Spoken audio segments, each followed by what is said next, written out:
Hello, you're watching TVP World Talks. I'm Jonasz Rawiński. In an unprecedented move, the U.S. armed forces blitzed the capital, Venezuela. Their objective? The capture of dictator Nicolás Maduro.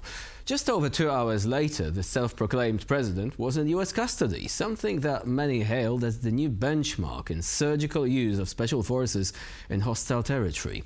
So how did the U.S. military achieve this remarkable feat, and what implications does it have for America's other adversaries? Joining us now is Ely Karmon, Senior Researcher at the International Institute for Counterterrorism at Reichman University. Hello and welcome to TVP World.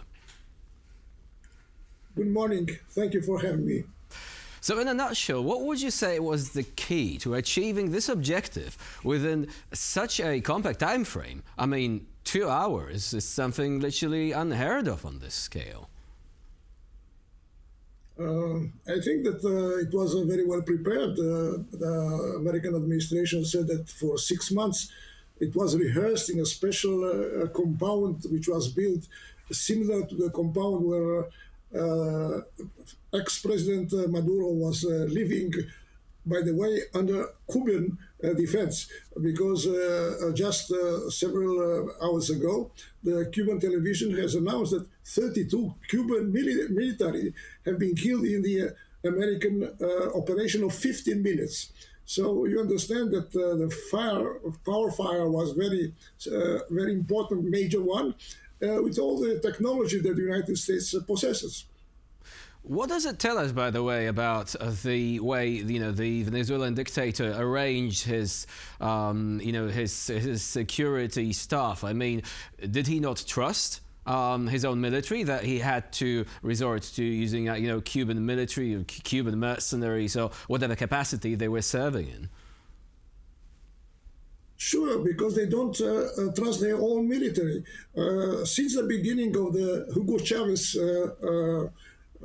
government regime and then Maduro, they always used a lot of Cuban military and also intelligence.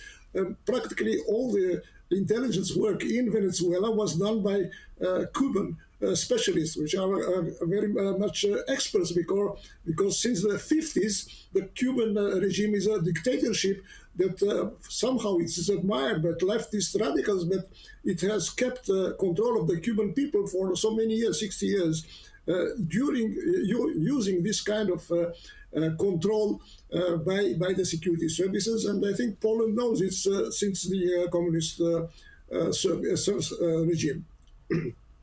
So nevertheless, despite all the security measures, apparently the Venezuelan regime was infiltrated to the extent that allowed the US to gain a very in-depth knowledge about the habits of Nicolás Maduro, about the compound where he resided in.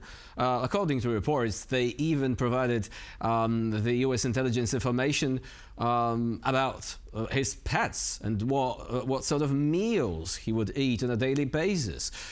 What do you think is the reason why this infiltration was so profound and so absolute?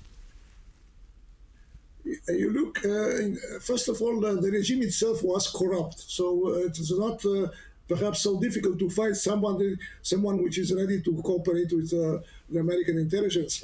You must know that between 5 and 7 million Venezuelans have left the country because of the regime and the poor conditions, economic conditions. Many of them live in United States, and so there is an opposition, by the way, which gained three times since 2019. The opposition gained their elections, but the regime has succeeded in stopping their taking the power. So there are a lot of people which are ready to fight the regime and to cooperate with the Americans. And then if we take the Israeli example, we saw how the Israeli intelligence has succeeded in penetrating the Iranian regime, which is also a very strict regime, closed regime, and still to decapitate their military and part of their nuclear leadership.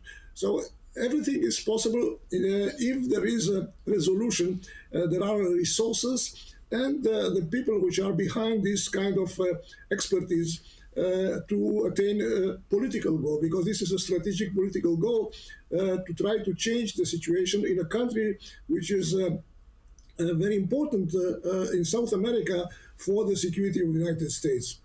And I'm glad that you actually brought, up the example of the situation in Iran and the way that Israel has managed to conduct these surgical strikes against members of the regime. Because again, this, shows the degree to which precision can be achieved through operation of intelligence networks. Speaking of which, do you think this kind of operation could be replicated in any other environment? Let's consider countries which are considered to be, are seen as adversaries to the United States. Could they try and topple the regime in Cuba in a similar way? Could they once again try to use force against Iran? Any other countries that should be concerned about this newfound willingness of the US administration to use force when necessary?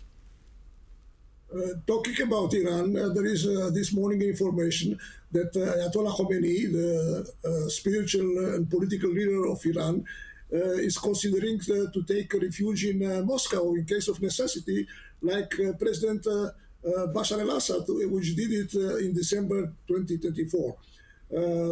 I think that Cuba is a very important country, and that President Trump, by the way, immediately after this operation has threatened again Denmark, saying that they needed to take, United States needs Greenland, instead of speaking about the Cuban dictatorship. Cuba, since the 50s, is a dictatorship which has influenced a lot of countries. First of all, in South America, they have sent revolutionaries and guerrillas and terrorists all over South America, and even in Angola. People don't remember that Fidel Castro sent 30,000 soldiers to fight for the Angolan regime in the 80s. So Cuba is a very is a country which should be, I would say, isolated, and even the international community and United States have to try to change the regime there, which I'm sure the people of Cuba is not accepting. And by the way, the foreign minister of United States, Marco Rubio, is of Cuban origin. Now, of course, changing a regime, toppling a dictator, is only the beginning of a long and potentially dangerous path. Looking at Iraq, I mean, this should bring up a few memories to consider. But I would like first to ask another question. Would you say that there is at least one country where a such an approach, such a military incursion would not be possible, namely North Korea? Would you say that North Korea is a very different animal because of the way the regime is structured, but also because it actually has a much more potent means of deterrence available? First of all, I would like to comment that there is not possible to change the regime if there is not a strong opposition and popular will to do it. And in Venezuela, there is one, because as I said, since 2019, 3 presidents have been elected: Juan Guaido, Maria Machado, and the last one, Edmundo Gonzalez, and they all should have taken the power. Guaido was recognized by 50 European countries and many other countries around the world, including the United States. But I think also Cuba will be the same kind of example. Iraq was a dictatorship and American occupation. I was in Washington in 2002 when the administration had to decide what to do with Iraq. And there were two school of thought, strategic one. One said that we must act in Iraq like we did in Germany and in Japan in the Second World War. We have to occupy it and take Iraq as a protectorate for 15 years. The other school of thought, which was in the end decided by President Bush, was to change the regime by democratizing Iraq. But the problem is that the American administration of President Bush was not prepared well and even the plans that were economic plans and social plans, and also cooperation with opposition in Iraq, it was not well done by the authorities at that time, especially by what was called the proconsul of the United States, Mr. Bremer, which decided 2 weeks after taking control to dissolve the army and the police. So Iraq entered in a period of chaos, and until today, it is not yet returned to a normal situation. So the issue of regime change, it's very difficult. Israel had a very bad experience in Lebanon when we supported the Christians and other groups, the Druze also, against the Syrian regime and the leftist groups there. And in the end, we had the Syrians assassinated President Jamal, which Bashir Jamal, which had to be president and wanted to make peace with Israel, and then they changed completely the situation. So every country and every period has its own advantages and also very strong problems in order to have a change of regime. Ely Karmon was our guest today here on TVP World. Thank you very much for joining us and for sharing your insight.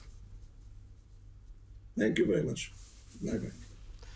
And I'm Jonasz You're watching TVP World. Please stay with us for more latest news and updates.